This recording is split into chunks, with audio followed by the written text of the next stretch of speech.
Tinahak natin yung Taft Avenue. Ang una natin nakita, syempre, maraming mga poster na nakadikit doon sa Center Island, doon sa may ilalim ng LRT, pati doon sa mga pillars ng LRT, no?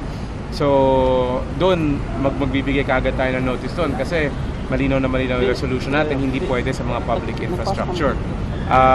Although yung iba hindi mo makakitaan ng mga katagang vote for me, laging sinasabi ng maraming tao, I just like to emphasize na ito yung patunay na talagang ang campaign materials hindi naman talaga nangangailangan ng mga salitang vote for me. So tumakbo tayo ng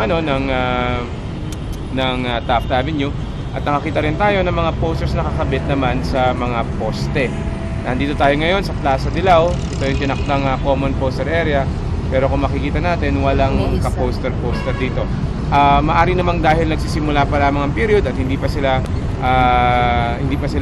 nakakapaghanda ng mga materials sila for posting dito. But ang concern kasi natin is dapat kung saan bawal na alam naman na nila matagal na, dapat wala tayong nakikita doon, no?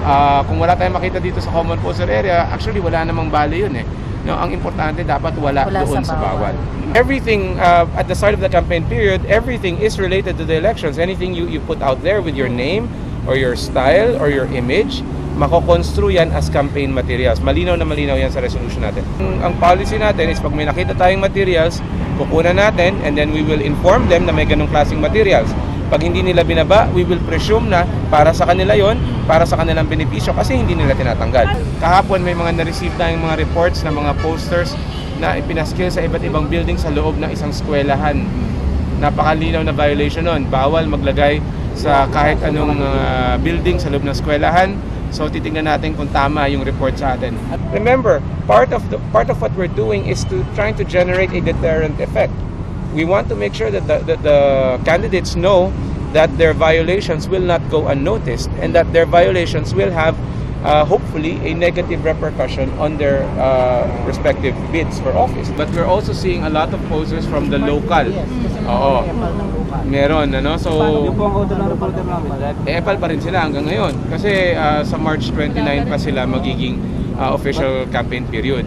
Yung doon sa national, tandaan natin, ang tinitingnan natin dito, yung individual candidates and party list organizations. In fact, kung mapapansin ninyo, siguro 3:1, puro party list ang nakikita natin. Yan, nakalagay, paid for by friends, mga kaplata. Yung size ko, parang wala namang problema sa size pero ang problema, mali yung lugar na pinaglagyan. No? Hindi dapat yan dyan.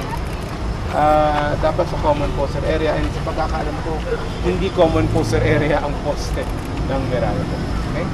So, bawal yan. I-inform natin sila.